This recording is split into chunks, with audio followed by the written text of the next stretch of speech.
Sa mga hindi nakakakilala, ito si Eden Santos mga kababayan. Isa po ito sa reporter po ng Net25 mga kababayan. Ano nga ba itong sa Net25? Mga kababayan, si Eden Santos, kung naalala ninyo, ito po yung nagtanong-tanong kay Attorney Claire Castro or Yusek Claire Castro na, Yusek, marami pong nagtanong na kung bakit hindi pa daw mag-hair follicle test si PBBM. Bakit daw hindi mag-hair follicle test para matapos na yung issue na yan, na mga issue-isyong adik-adik, droga-droga. Hair follicle test daw. Oo. So ngayon mga kababayan, ito na nga. Bukod dyan mga kababayan, meron kasing isa na nagpadala ng isang sulat, no, na si Mr. Kabatbat nag-request as an unreasonable at imprudent attempt to coercial journalists perform of their duty to deliver news that go beyond photos opportunities, press release at rehearse sound bites ayon sa liham ng Malacanang Press Corp or MPC. So ito mga kababayan, basahin ko po. Ayan po si Eden Santos, no? Meron kasing nagpadala ng sulat dito sa PCO or sa grupo nila Yusek Claire Castro at kay G. Ruiz na sana tanggalin na daw itong si Eden Santos ng Net25 na reporter po ito ng Net25. Ang Net25, correct me if I'm wrong, pagmamayari yata ng Iglesia ni Cristo ito. At iyon nga, napansin siguro mga kababayan na parang may pagkabayas nga. Kasi paulit-ulit nga daw itong tanong nito, parang lahat ng sagot ni Yusek Claire Castro ay inuulit niya. Ibaban daw siya sa Malacanang, bawal na siya mag-cover doon sa loob, hindi na siya papasukin. So ito, pinalagan ng Malacanang Press Corp or MPC ang hiling di umano ng Presidential Communication Office or PCO na ipatanggal si Eden Santos ng Net25 News Company mula sa pagko-cover ng kaganapan sa palasyo, particular sa mga aktibidad ng Pangulong Ferdinand Marcos Jr. Sa lihim may pitsang Hunyo 27, 2025, hiniling ni PCO Assistant Secretary for Media Affairs and Reasons Erelson Kabatbat sa management ng Net25 na ilipat ang bet assignment ni Santos dahil sa paglabag di umano niya sa coverage protocol. Nang bigla niyang palitan para makapanayam si Pangulong Marcos sa isang okasyon sa Tarlac na nangyari noong Hunyo 25. Kasi sa totoo lang mga kababayan, dapat kasi sa bawat station kasi, sa bawat news outlet, may assignment kasi yan. Kung doon ka na-assign sa Malacanang, doon ka lang. Kung doon ka na-assign sa trip ng Pangulo, doon ka lang. Kung doon ka na-assign sa mga krimen-krimen o mga pangyayari sa ekonomiya ng Pilipinas, doon ka lang. Parang GMA, di ba? Meron si ganito, meron si ganyan, meron si ganon. So hindi lahat, parang all around, para siyang katulong, para siyang parang yaya. Di ba? Para siyang yaya na imbes na ang trabahong in-applyan niya ay tagaluto, nagugulat ka, naglaba na, nagbantay na ng bata, naghugas na ng puwit ng matanda. Parang nag-all around na siya eh. Di ba? So ito ang kanyang ginawa. Meron daw itong nilabag, no? Ito nanghingi daw or nagpadala daw ng liham si Erelson Kababat sa management ng Net25 na ilipat ang bet assignment ni Santos dahil sa paglabag di umano niya sa coverage protocol. Kung doon ka lang ini-assign kasi sa palasyo, doon ka lang magko-cover. Iba naman yung pupunta ka doon kasi unfair din naman sa ilang mga newscaster na kasama ka sa palasyo tapos pagdating sa kabila, kasama ka na naman, tapos pagdating sa may gira, nandun na naman. Ano to, all around? Wala na ba kayong reporter makuha dyan? Isa na lang, si Eden Santos na lang. Baka pag tumagal to si Eden Santos, ikot-ikot sa magiging reporter, baka magiging Jessica Soho na ang kalagayan nito. Lumipad ang aming team, di umano. Kapag may kainan, di umano, lumipad ang aming team. Di umano, may aswang sa bubong. Tapos ando na naman si Eden. Tapos di umano, minahan sa Visayas. Ando na naman din. Oh. 'Di ba? Sir Kent, tinapik at tinabihan niya basta si PBBM. 'Di ba? Mga ganyan mga kababayan, hindi pwede yung ganun. 'Di ba? Kaya nagpadala ng sulat ang MPC sa management ng Net25 na ipalipat itong si Eden Santos. Ipinunto ng MPC na sa dami ng reporters na lumapit kay PBBM noong oras na iyon, ipinagtataka nila kung bakit si Santos lang ang pinag-initan ng PCO at ipinalipat sa ibang bet.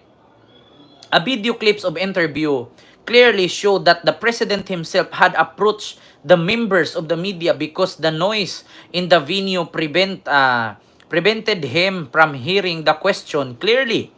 If the president decided to approach the reporters, why would these appointees create an issue out of it? Tanong ng MPC member. Ayun, sabi ni Ma'am Israel Astorga Obispo, ayan, watching from ano to ma'am? Watching from Alberta ba? Alberta, please shout out to my fam there. Ayan, mega love shout out po dyan kay Prid, Father EDM, Alberta. Ayan, mega love shout out po. Mula kay Ma'am Israel Astorga Obispo. Di ba? So yun po mga kababayan, bakit daw sa dinami-dami naman daw ang reporter na nakasama ni PBBM doon at bakit si Eden Santos lang daw ang pinag-iinitan? Ito nga, according nga dito kay Sir, tinapik nga, Mr. President, ako muna, mamaya na yan sila. Baka kala niya BFF niya si PBBM. Actually mga kababayan, sa totoo lang para sa akin, wala namang problema ganun kung tumapik. Ang problema lang kasi, meron kasing rule yan na kapag nandyan ang presidente, mga 1 meter yata ang layo or 2 meters, 5 meters ang layo, doon ka makatayo, nandito ang president. Kasi alam nyo mga kababayan, hindi na kasi bago sa atin yan. Presidente yan Hindi porket reporter ka, ang dala mo cellphone lang, no? Ay okay lang na lumapit kang ganyan. Ang problema lang kasi mga kababayan, presidente yan, may security yan. Paano kung pareho ka kay Vladimir Putin? Si Vladimir Putin, hindi nagsasalita yon. May mga call sign yun. Pag gumanon yung kamay nun, ibig sabihin, kabigin ang tao na lalapit sa kanya. Kapag gumanon ang kamay nun, ibig sabihin, kalad ka rin. Yeah? Kapag dito gumagalaw, minsan nga, gumaganon lang yun ng yung ganito niya, yung long sleeve, ganyan lang yun, gumaganon. Kaya dapat talaga, hindi ka basta-bastang lalapit sa presidente. Kasi bakit? Yung yung security kasi. Security reason yan. Bakit? Hindi porket reporter ka, ay ura-urada kang lalapit ganyan. Paano kung may dala kang kutsilyo? Paano kung, di ba? Kasi hindi lahat ng reporter kilala doon. Hindi lahat ng reporter ay alam. Paano kung may mga foreign reporters doon? May mga suicide bomber pala. Pag dikit niyan, sabog. Kaya nga suicide bomber Di ba? Si Vladimir Putin, pag gumanon lang yun sa ganyan niya, ang mga security lalapit agad. Minsan nga, habang nakaupo ganyan sa upuan, gumalaw lang yung isang daliri. Ay, sabi ko sa inyo, pakita ko sa inyo ang rason mga kababayan, kung ano yung mga call sign ni Vladimir Putin. Ito Vladimir Putin. Security sign. Para makita ninyo kung paano. Actually, si PBBM, ang Pinoy. Ayan tignan nyo. Tignan nyo ang kamay ni Vladimir Putin. Tignan nyo, may lumalapit. Nagsasign lang. Tinabig agad ang reporter. Pinapaalis. Diba? Hindi alam ni Justin Trudeau. Yung mic. Kapag ginaganon-ganon niya yan, ibig sabihin, hindi siya komportable. May mga ganyan Isa sa rason yan, na kapag lumabag ka for the security reason, talagang tatanggalin ka. Kasi napakarami nilang leader doon, Si Vladimir Putin lang nagaganyan-ganyan. Oh, ibig sabihin may meaning 'yan. Oh. Tignan mo kamay, oh. 'Di ba? Gumaganon lang siya. Tinabig agad yung mga reporter. Oh, gumanon lang siya saglit. Pinaalis agad yung bodyguard kasi kausap si Justin Trudeau. Oh, ayan oh. Yan yung mga reason kay Vladimir. Oh. 'Di ba? Ah. Hindi mo malaman na lahat ng pangyayari ganun. Kung naalala niyo noon si Imelda Marcos tinaga ng itak. Inakyat sa stage, pinagtataga. Nakita niyo 'yon mga kababayan, sinong nakapanood niyan? Ako hindi pa ako pinanganak niyan pero napanood ko 'yan year 9 hindi 2018 yata na umakyat yung lalaking may dalang bulo, tinaga-taga siya dito sa braso. At pinapagamot nga niya yun. Ilang buwan siyang nakaratay nun. O, 1972 yata. Di ba? For the security reason. Kaya hindi porkit reporter ka, ay ganun-ganun na lang. Tatapikin. Bawal talaga yun. Kaya isa yan sa rason mga kababayan. Alam nyo, ang komento ng mga DDS dito mga kababayan, ang sabi nila, basahin natin yung komento. Nayayanig kasi si Auntie Claire sa mga katotohanang tanong ni Miss Eden Suarez Santos sa Net 25. Hindi kayang salagin ni Auntie Claire ang mga tanong tanong na legal dahil nabubuhay siya sa mga sagot na illegal. Puro kasinungalingan, sabi ni Apolinario Nonoy Cabilis. Ayan po. Anong hindi masasagot ni Auntie Claire? Halata na talaga na si Eden Santos pag nagtanong parang bata. Yun talaga, huwag kayo magalit sa akin na real talk. I will tell you frankly, sa totoo lang tayo. Saan ka nakatanong? Ma'am, Ma'am Attorney Claire, maraming nagtanong, kailan po ba magpa-hair follicle test si PBBM? Ang layo naman sa tanong niya, doon sa pangyayari na issue na, yung interim release, unang interim release ni Digong yun ha, unang interim release. Tinanong ng mga reporter, ma'am, ano pong masasabi niyo kay BP Sara na nagpasalamat daw siya kung hindi dahil kay PBBM, hindi daw sila magkasundo ng tatay niya dun sa dahig. Pangalawa, Eden Santos po ma'am from Net 25. Ma'am, marami pong nagsabi na kailan daw po magpa-hair follicle test si Pangulong Marcos. Wala naman doon sa topic yung tanong niya.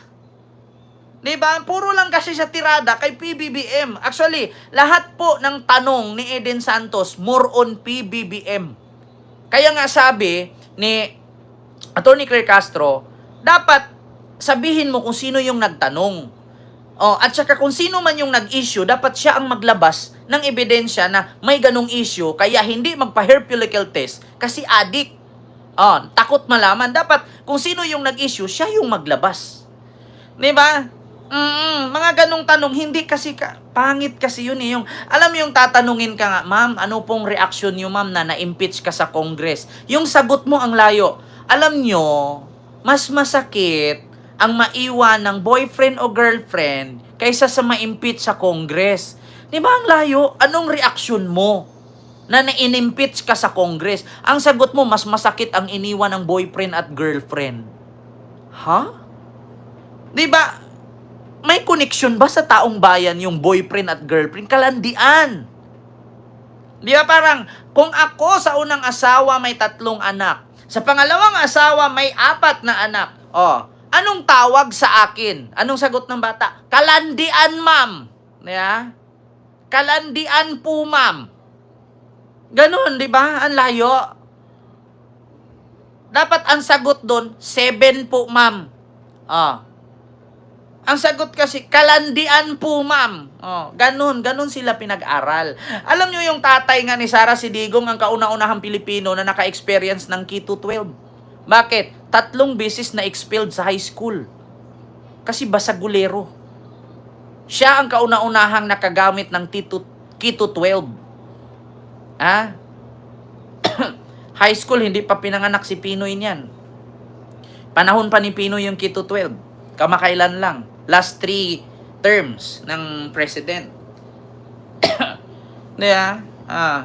Unang anak, may 3 akong anak sa una kong asawa. May 4 sa pangalawa. Anong tawag doon? Kalandian, ma'am. Diba? Dapat 7. 7 po sila, ma'am. Ano ang sagot? Kalandian, ma'am. putang ina. 'Di ba? Kaya sa totoo lang mga kababayan, 'wag ganun. 'Di ba? Kaya si Eden